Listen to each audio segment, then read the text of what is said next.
Keep praying in tongues. Keep praying in tongues. The Spirit of God is here. Believe. Open your mouth and start speaking. Those who do not have, there is no manifestation. Believe that you have the gift of tongues according to the scripture. And now that you believe, open your mouth and start speaking. The person who speaks in tongues does not know what he speaks. He does not understand. But he's speaking the mysteries of God. With all of my strength, and I will worship you. With all of my might, for you are my Lord.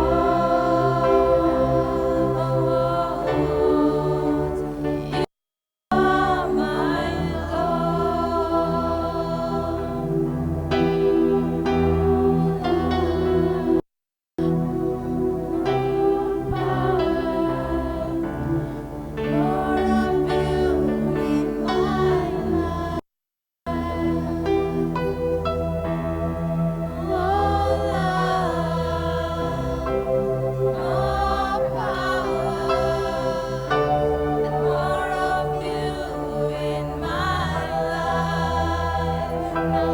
worship you with all of my heart, and I will worship you with all of my strength, and I will worship you with all of my strength, for you are my Lord.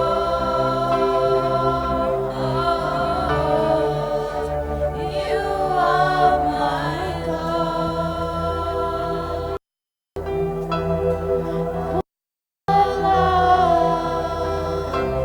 More power, more of you in my life. More love, more power, more of you in my life. More love, more power, more of you in my life.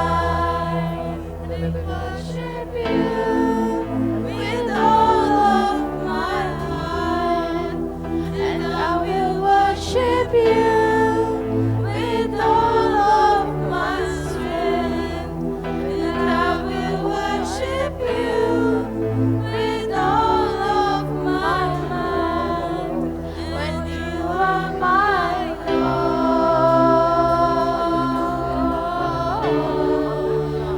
You are my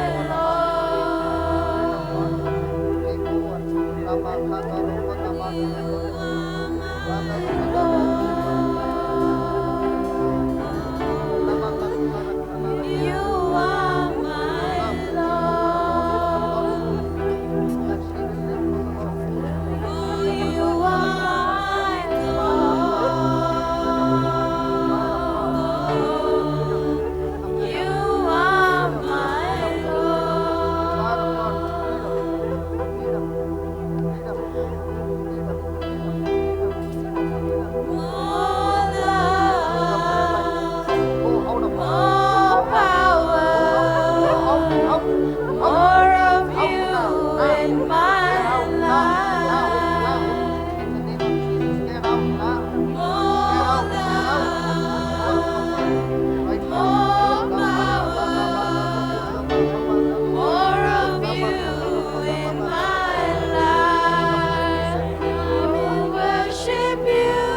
Thank you, Jesus. Thank you, Jesus. Hallelujah. Thank you, Jesus. More power. More of you in my life. More of you in my life. More love. More love. More power. More power. More of you. More of you in my life. I will worship you with all of my mind, and I will worship you with all of my heart, and I will worship you with all of my strength, and you are my God.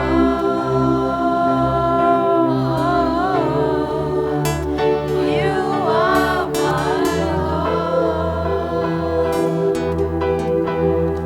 Thank you, Jesus.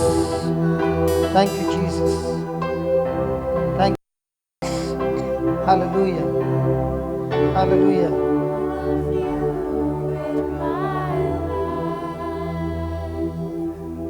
Can you tell me what's happening to you?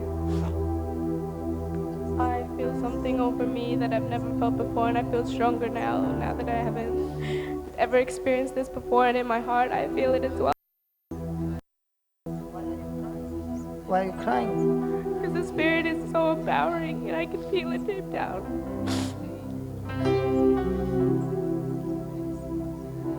Can you tell us again what happened? The Spirit is empowering me to speak in tongues that I've never spoken before, and I can feel it deep down in my heart, something that I've never felt before. And why are you crying?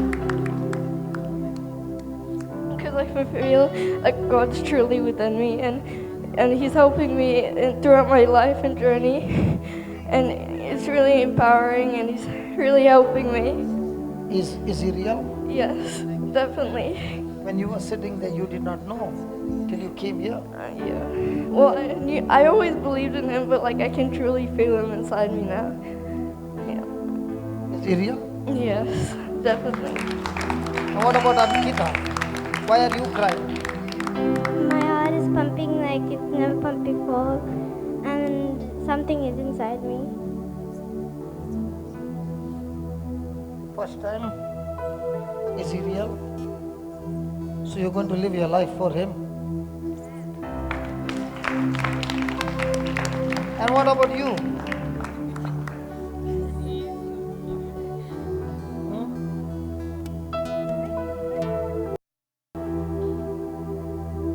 Okay. Hallelujah. What was your experience? My heart enlightened and warm, so just feel, new. Amazing. Can't describe with words. Can't. And is he real? Was he so easy? Yes. Were you praying for tongues? Yes. How many years? Plenty of years. How much? 10? 50. 15. And you never knew? 50. Well, no, like I believe they You are longing for the gift of tongues? Yes. Probably since I was 10, maybe. When you were 10. And you never knew this was so easy. Never. So just as this is easy, healing also is easy. Believe from today, go and celebrate that it's all over. It is finished. And keep thanking God that it is over. Praise God. And what was your experience? I just came to receive the Holy Spirit. Huh? Yes. Praise God. Hallelujah. Was that amazing that the children could experience? What is she saying? Amazing experience. But when I was calling her, she did not want to come. That's what shyness. People feel shy and they say, shyness, I'm shy. But according to the word of God, shyness is pride. Because when you're shy, you're thinking about yourself. And in anything that is pride, you have blocked God from working in your life. God fights against pride. And God exalts the humble. Who is the person who is humble? Who is willing to agree to God's word. Hallelujah. So do we have one more song? Brother Hector? Yeah. Can we all arise and thank God? Isn't the Holy Spirit confirming the word that was preached? Come on. Hallelujah.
Lord, renew my mind. Lord, renew my mind. As your will unfolds. As your will unfolds. In my life. In my life. In living every day. Living every day. How? By the power of your love. So hold me close, Lord.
Praise the Lord.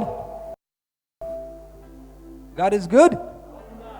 Wow, what a wonderful evening. Praise and thank God. It's a wonderful day for each and every one of you. We all experience the love of God.